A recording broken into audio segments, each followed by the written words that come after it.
Hi there, welcome back. So we're looking at the Dragonbane Bestiary today, and we'll get straight into it. So this is a really very good addition to Dragonbane.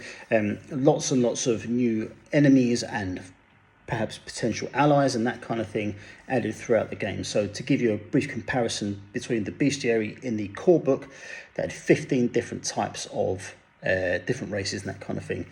This has got 63 in it, some of which are taken from the core book or appear in the core book, but it's fleshed out slightly differently, but the vast majority are new.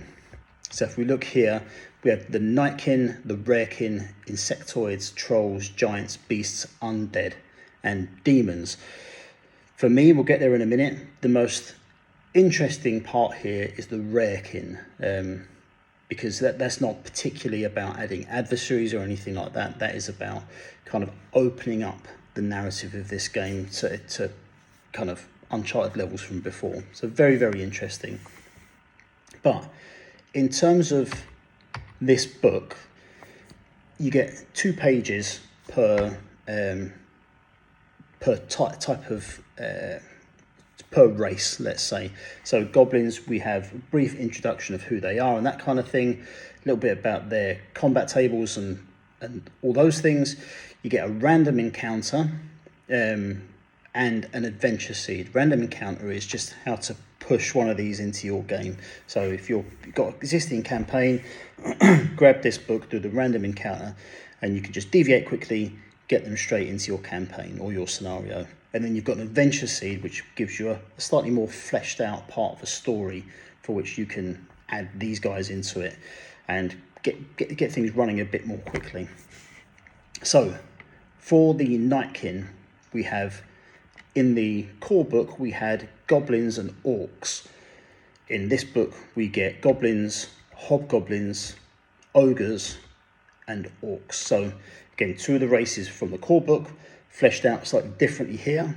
And then an additional 2 races that we haven't had before. And it's very good. It's got some narrative for each one, or kind of a bit of a synopsis for each one, which basically says, hey, that this is the race, this is what I think of them. Typically you might expect them to be brutes and have big battles and all that sort of stuff, but it might not necessarily be like that. Maybe they're a bit misunderstood and that kind of thing. So interesting kind of ins and outs of how it works. And so really, if you look at orcs, you know that it's not going to be much fun with them. They're going to be down your throat straight away trying to fight. But maybe if you look, ogres got a slightly different demeanor, might be a little bit easier to get on with. And as you get on later, meeting trolls and that kind of thing, you find that maybe we can communicate with these guys a bit better. So nice, interesting stuff about each different race in the game. So we'll go to the Rarekin now. But this, for me, is more about fleshing out the universe of your game. These are peoples that you can interact with. They might be friendly, they might be foe, but definitely kind of, they call it Rarekin because there's not very many of them. That kind of covers the insectoids as well, which we'll get to.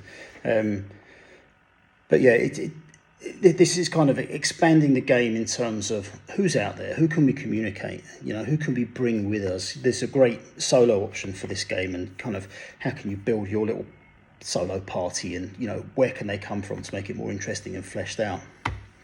So with them, we have the cat people, centaurs, fairies, frog people, harpies, Karkion, lizard people, mermaids, minotaurs, naiads, satyrs, swan maidens, and the treekin. Now, something that I really loved when I was going through this book, my favourite mythology is Greek mythology. And there is so much in this book that kind of extracts straight from Greek mythology. I think it's absolutely wonderful. And as we can see going through some of these, the harpies, the centaurs, the minotaur, the naiads, the satyr, all of those fall within Greek mythology. So very happy about that from a personal perspective, just in terms of the things that I like.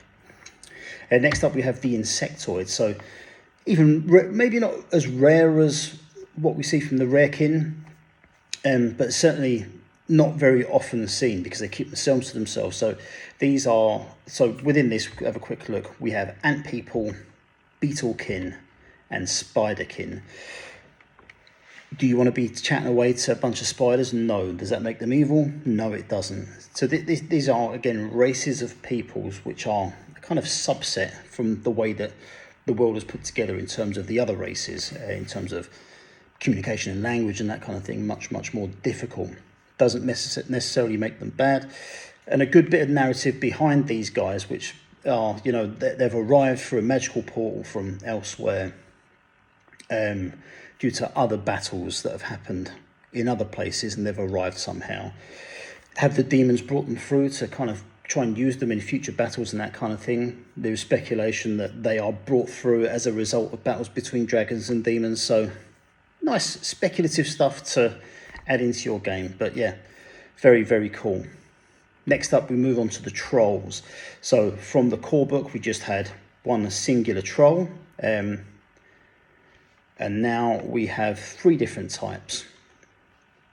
So we have the cave trolls. These are consumers of gold, literal consumers of gold. They'll eat all your gold. We have the forest trolls, and we have the mountain trolls. Mountain trolls, very, very interesting people and that kind of thing. If you can get to communicate with them, they might tell you some interesting stuff. Next race is the giants. So previously, again, we just had standard giants, nothing else. Now we get forest giants, the smallest of the races. We have the mountain giants, still not the biggest, but yeah, they are. And by the way, with giants, less so for the forest giants, but with giants in general, stay out of their way, don't mess with them. The sea giants, which are known to be the biggest, and the titans, which are known to be their ancient giants, or thought to be ancient giants. You know, they predate our sense of time and that kind of thing. But yeah, very, very rare, and usually they are just slumbering. But normally, if there's cause to wake them up, or if they're there for a reason, they are there to fight, and they are tough as well. Next up, we have the beasts. This is probably the broadest section. So there's lots of different things here. So from the previous core book, we had vampiric bats, giant spiders, griffins, manticore, harpy, and minotaur. The harpy has now been moved into the rarekin section, and the rest kind of stays where they are with here. Vampiric bats, I wasn't sure whether to class them as undead or not. If they were vampires, they'd be undead for me, but they are vampiric bats, so just beasts for me. But let's have a quick run through of what we've got. So we have the basilisk. So they're a large beast, movement of 16, armor of 6, health points 38, ferocity 2. So that tells you pretty much a lot that you need to know about these guys. So pretty big, pretty tough in battle, and yeah, don't mess with them. The brook horse, the Caledon, for me that's the Caledonian boar. Again, that is from Greek mythology as well, so another, I love it, I can't do anything about it. Another one from Greek mythology, the chimera, giant amoeba, no idea about that, to be honest with you. Giant octopus, giant spiders, separate from the spiderkin, part of the rarekin. So you've got the spiderkin in with the rarekin, and giant spiders in with the beasts. Griffins in Greek mythology. Hippogriff. Is that just from Harry Potter? I'm not sure. Hydra. Manticore, again, that's from Greek mythology. Medusa, obviously. Pegasus, yeah. Rock. If you come across a region devoid of farm animals, you can be pretty sure there's a rock or two nesting nearby. Trying to raise livestock under such a constant threat is a fool's errand. Okay. They're big as well. Look for scale on the image. There's a guy hanging onto its ankle. So huge beasts. Sea serpents. Maybe a little bit of Norse mythology there for Jormungandr. And werewolves. And finally, wargs. Which look a lot like werewolves, to be fair. So that is the beasts. So we've just got a few more sections to go. Let's have a look. Next is the undead. And so from the core book with 3 options for undead, that was ghosts, skeletons, and wights. They are all covered here as well, slightly differently. But to run through this, we have ghosts, ghouls, living dead, mummies, skeletons, vampires, wights, and will-o'-the-wisp. That's it for the undead.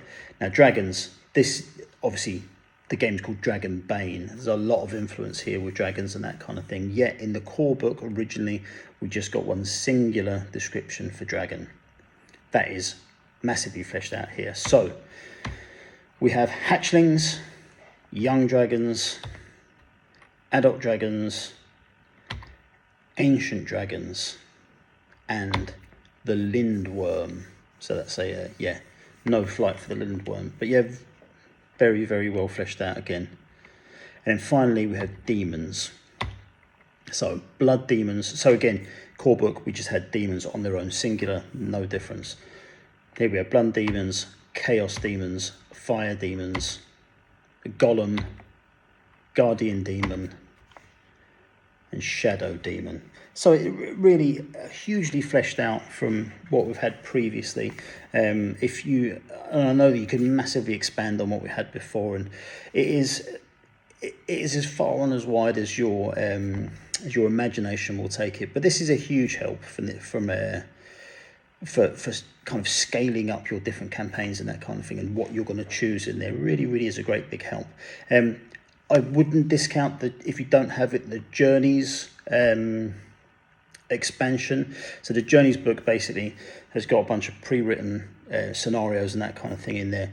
Definitely take a look through that if you haven't already, because there are tables and that kind of thing for lots of singular entities or enemies and that kind of thing. But really, really great for this sort of thing to give you ideas for other campaigns you might want to run.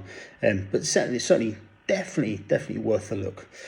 But I'll leave it there. I hope you like it. Definitely go and buy this. If you play Dragonbane and you're a DM, definitely take a look at this, because it's a really terrific resource for the game, and it's actually a very interesting read as well. You know, in terms of the world of Dragonbane and that kind of thing. What we've got here will certainly help you to have a well-rounded vision of what that world is. So yeah, great addition to the game. So thoroughly recommended by me. So if you're interested at all, go and buy it. I'll leave it there. Thanks for watching, guys. I'll catch you later.